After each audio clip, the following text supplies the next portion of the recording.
Hi there, good morning, welcome. If you're new here, I'm Catherine. I'm working on two journals at the same time right now, and I'm using the text block from a copy of The Edwardian Lady to make my ephemera.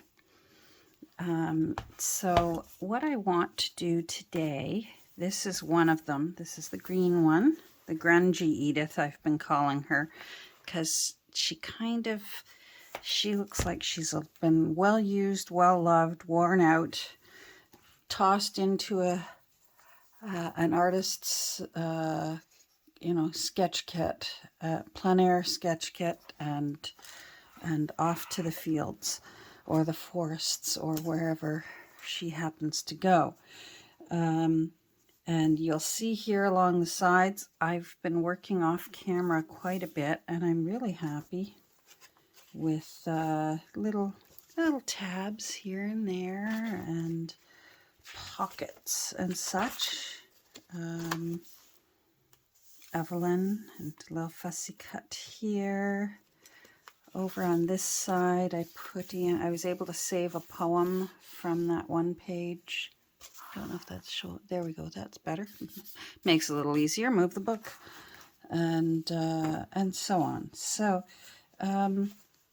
what I want to do is today, not necessarily on this page, but I want to make.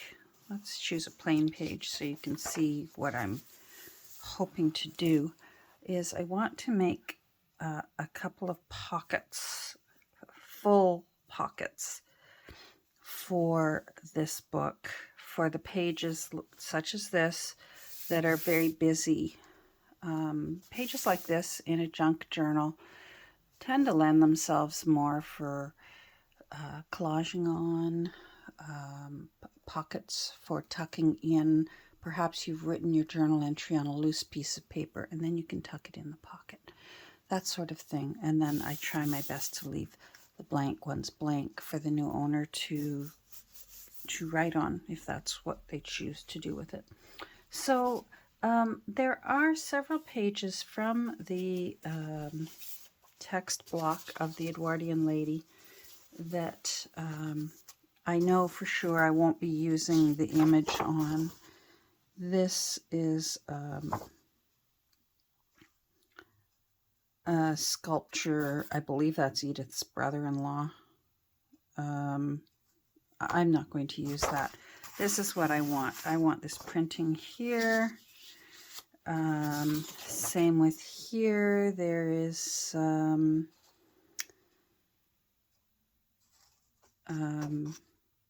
it's a letter that was written, but there's also a letter she wrote. She kept in touch with friends. So what I want is the print, and the print is going to go sideways. Let's start with this one. And it's blank on this side, but I do have lots of blanks, so I'm willing to give that up in order to get this nice big piece. And for this book, it is bigger dimension-wise than the red one that I'm working on. So I need a full-size one if I want to be able to put in a nice big pocket. So we're going to cut this down and ink it up and make it look old. Let's see here. Maybe I'll do it the other way around. That way for sure I know I'll get a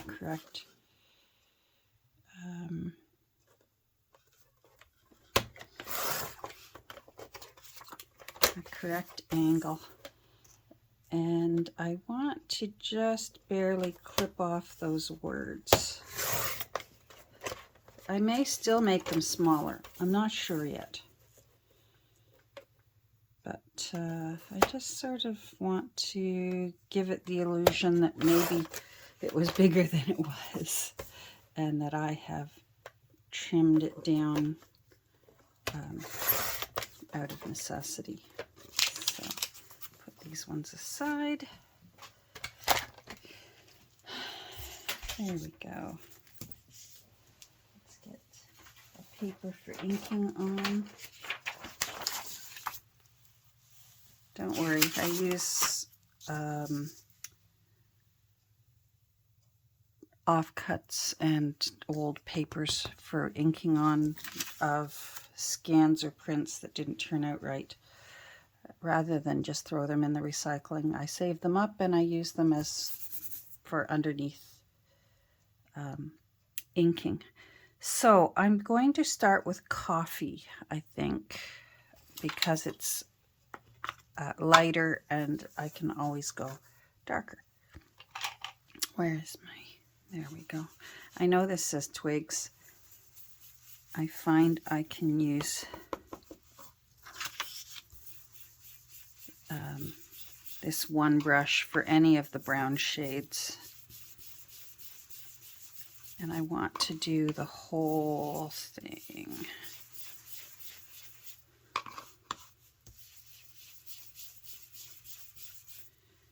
And get it looking older. I have a few good ideas that sort of came to me in the night while I was sort of laying there waiting to fall asleep and my brain was racing as it usually does. I'm one of those people that, you know, it's time to sleep. All right, brain, wake up. And then the brain starts going. So, there we go. Now, I really want it, the ends to look worn. The corners never look so nice after 120 years. I might even tear this corner off.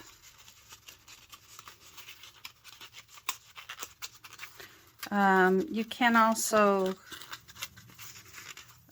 get a roughed up effect just simply using this part of your scissors, but sometimes I find if I haven't trimmed my nails in time, I can get the same effect just using my fingernail along there and just dragging it. It's not the best for your nails, but my nails will only grow so long until they chip, break, or peel off. They just do. And then flatten it out. I tear it a little.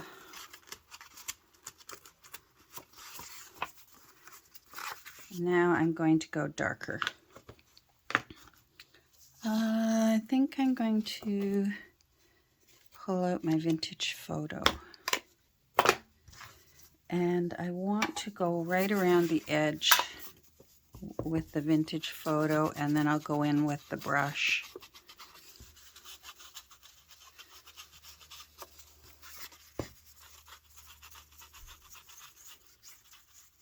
So my whole thinking when I'm making this ephemera and little tuck spots and what have you, whatever I can make use of in the book, is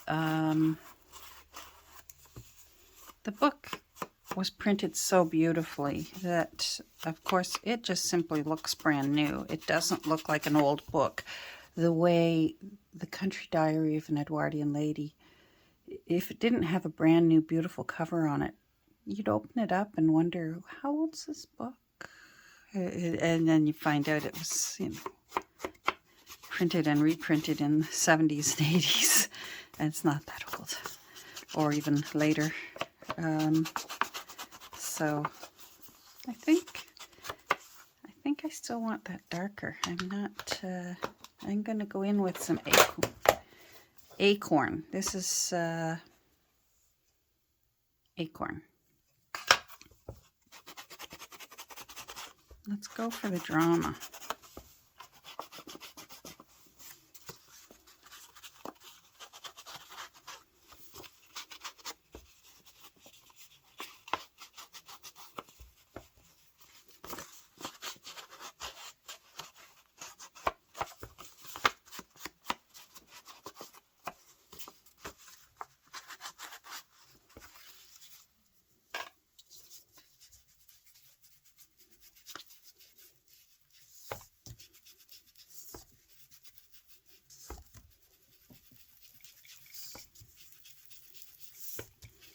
And then we have a really different look than what we started with. Sorry, the camera is jiggling. My phone is mounted, the clamp is on the desk, so if I'm inking vigorously, you get a free ride.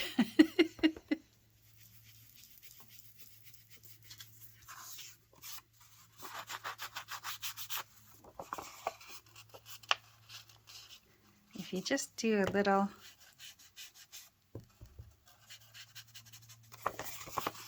bend here and there, you'll get some nice marking.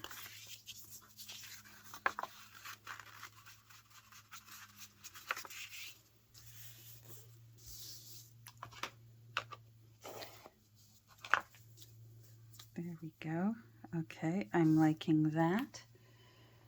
I'm looking to see what color thread I have in my sewing machine.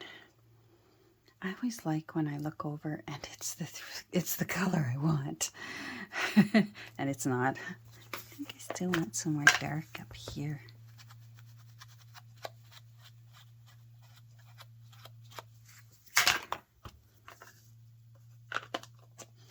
Now, I have been playing with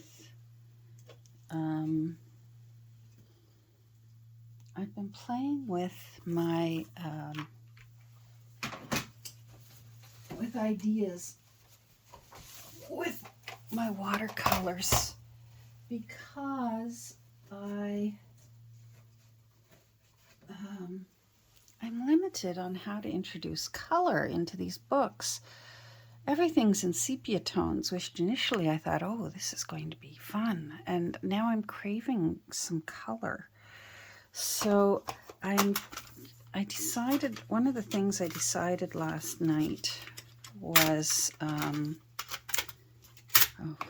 I guess I should clean up first before I start making another mess, right? There we go.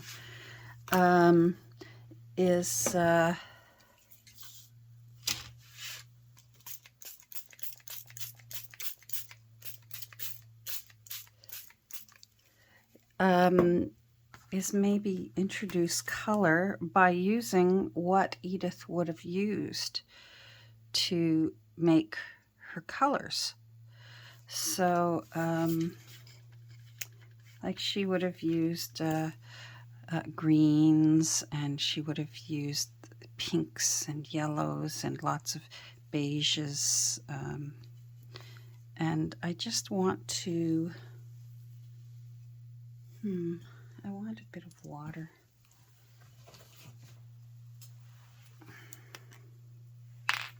I want to pre-water some areas and just let it soak a little bit so that I'll get more of a watery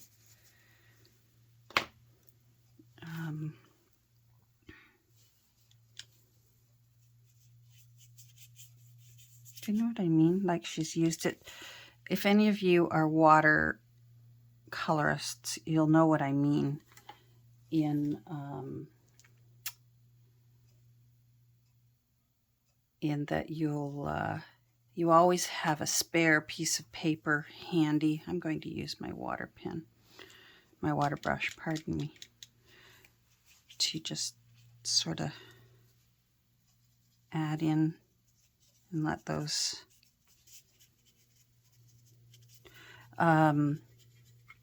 you always have spare paper to test, is that the shade? If I mix the right shade, is it too intense? Is it too watery? Is it too,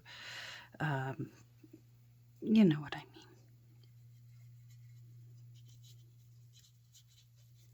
So I just thought maybe I'd play around a little bit, that maybe she had used, to see, if she was going to make practice doing a leaf or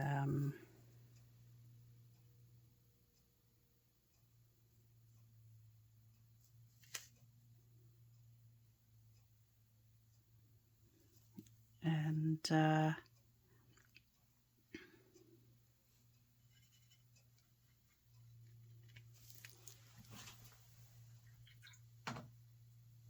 yeah, my mind's wandered again.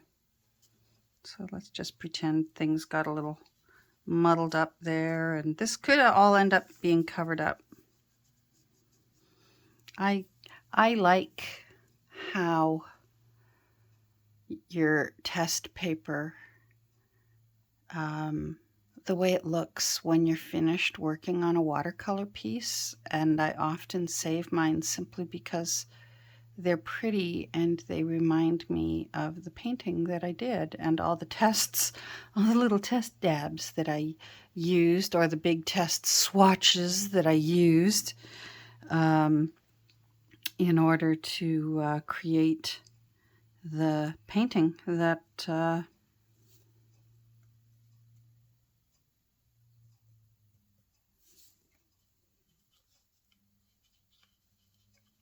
yeah, see, that's a little more than I want. And I've got another idea, but I'm going to do it in a different... I kind of like that.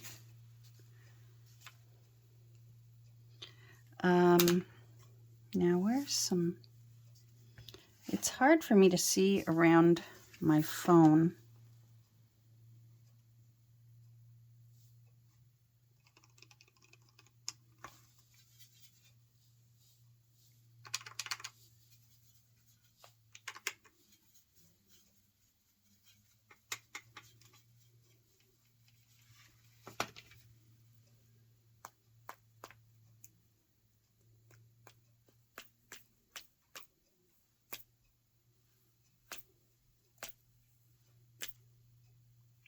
There we go.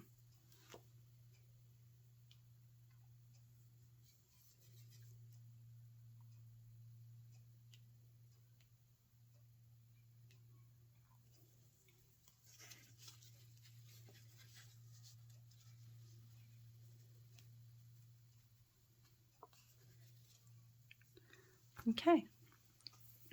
Where did I put my... I want to lift some of that.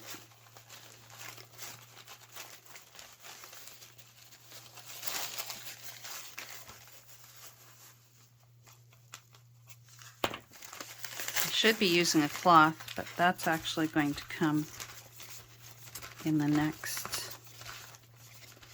One of the cool things about watercolors is if it's too dark, you can lift it, especially if you're using the proper watercolor paper.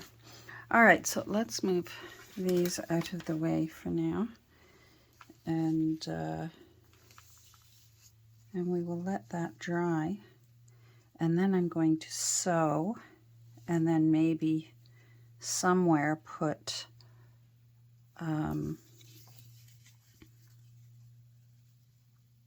cool, huh? So I think that without cheating, in a way, will be a way of honoring Edith by just using watercolors to introduce just a tiny little color. Please give me a little color. The only other option I have for color, there are a few pages that have color that I've been using sparingly because they included a few pages of some of the pictures from the Edwardian diary, the country diary. And then I also have a few pages of the end. I have 2 end papers. So I have 2 of these that I'm waiting till the end to find. All right, which lucky page gets some of this? So that's how I'm working this out. So I'm going to pause, let this dry, and then we'll have a little bit more fun. Okay, so I sewed around the edge. I wanted green. I sewed a little bit of lace down there. I'm going to probably use this picture in pieces. This is Moseley Village. Apparently it's where Edith was born. So let's find just a little ruler, and I just want a little bit of a photo just to sort of tuck in. And I'm not sure how big I want it yet, so I'll save that just in case. I'm gathering quite a pile of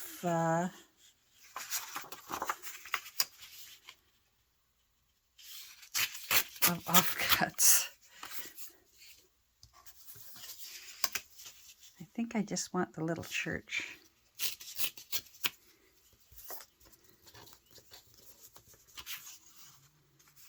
This little part here.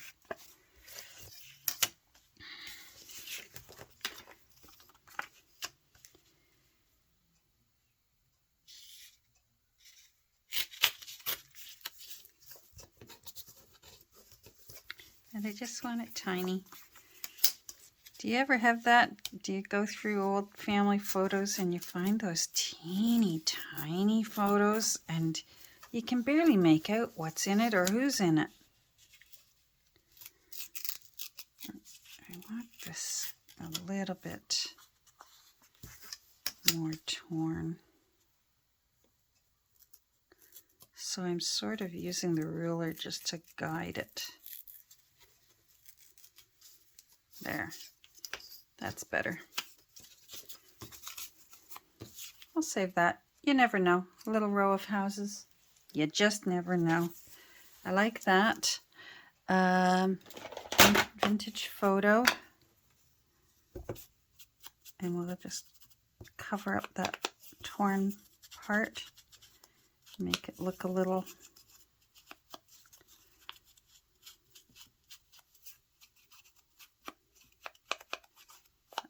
bit more aged.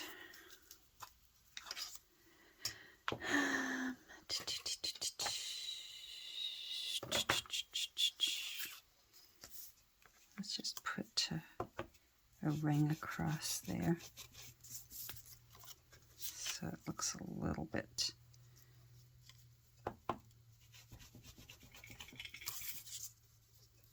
yeah. That's a little better.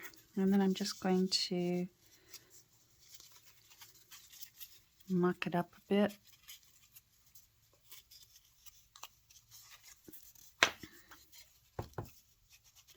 I'm going to ink this side because I'm not going to bring the ink right out to the edges. I want a little bit of dimension with this little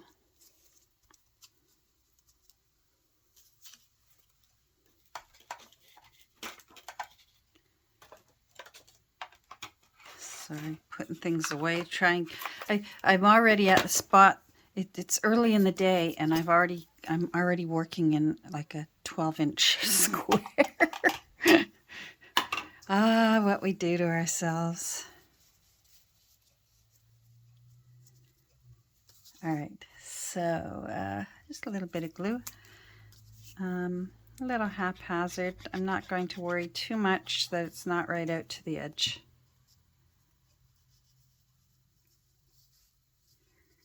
And I'm going to put it a little crooked just to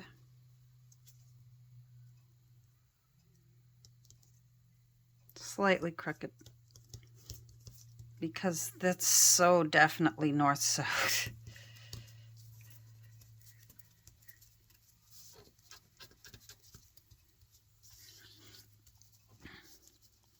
There we go. And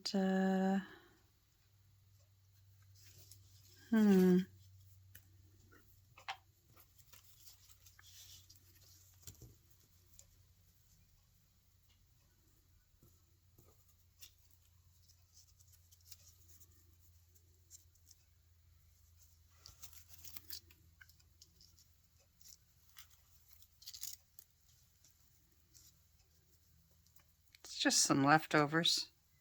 Let's see.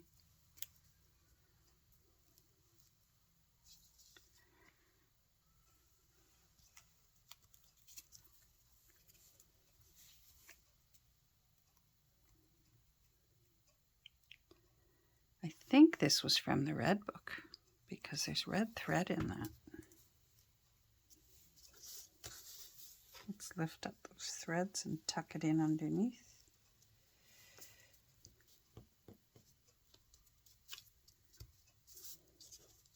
I don't know what this is, but it's going in.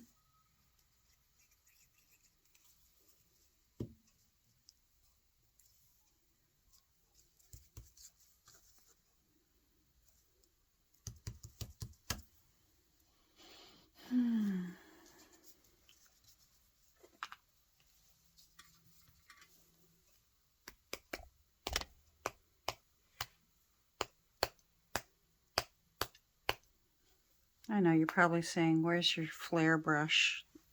It's over there somewhere. We're making do. Okay, I like our pocket.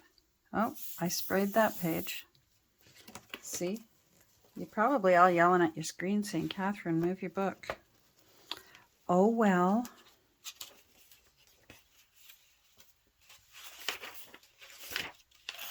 I'm just looking to see if there's a page that might be just the right width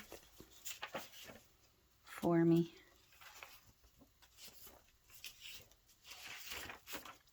So that's what I'm doing over here.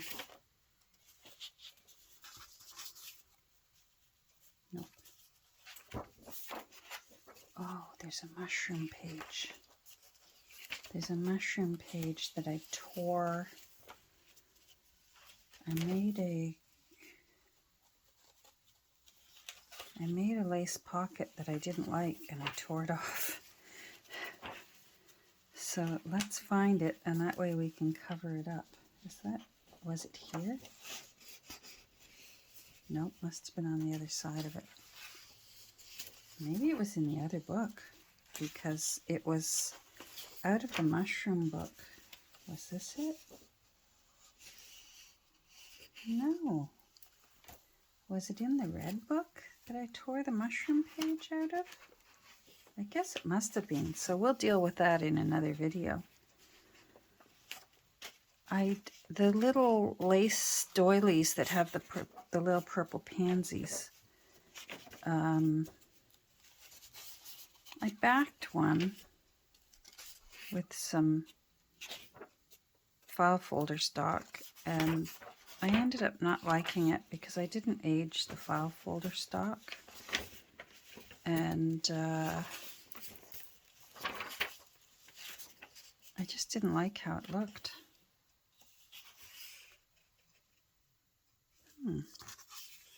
Maybe we can cover up that writing. Okay, hold on. Let's get this dangerous thing out of the way. Is it dry enough? We'll move the danger zone away, shall we? For now. I will be using this later. You'll probably see that video tomorrow or the day after because I have more ideas with watercolor. And I will be doing more of this sort of thing with more of these pages. But I'll do that off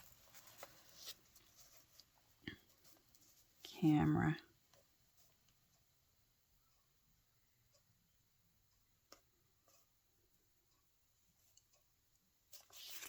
I want that a little bit lower. Simply because I want to see lines of movement. But I want that darker. So, and I really want it dark. So this is when we come in hardcore. And just really go at it with using the full pad.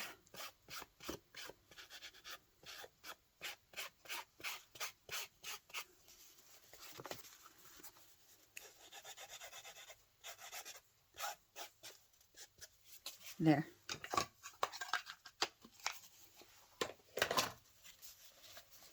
So it's like there, I like that better. And that actually will make it easier to put things in and out of the pocket when a writing paper goes in, or a card, or a photo. Boy, look at the mess of the back of this. Normally I'd take a moment and push all those little pokey holes down, but it's already so dimensional, I don't think it's going to make that much of a difference.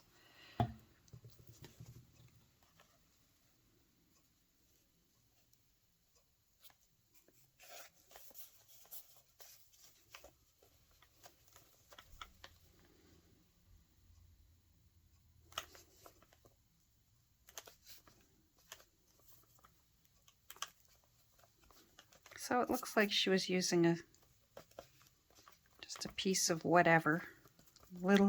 We know the secret, that it's actually leftover pages from the text block. That's nice.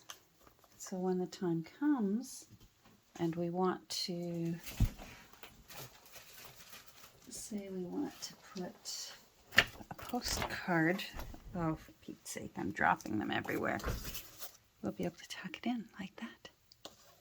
If that's the one that ends up going in there, I don't know yet. I like how that turned out. What do you think? And it gets some color in here in a way you would expect color to be in a watercolorist's field book. Sort of. I mean, obviously we're playing with things here. This isn't what it would have looked like, but we're having fun with our artistic license in making a junk journal, and still leaving room for all the journaling. Look at all that room. I'm going to leave these alone for the new owner. I'm obviously going to have to do something with the page that I spattered on. Probably have to do some more spatters. Now I'm going to have to go find it. Anyhow, so thank you for joining me for that experiment. I'm going to be doing a bit more of this morning. Maybe 2 or 3 more somewhere in the book. And then, like I said, I have another idea that I want to try with using watercolors to incorporate that she was an artist and that she would have packed a bag to take it out with her when she would head out into nature to find her inspiration. Thanks for joining me today.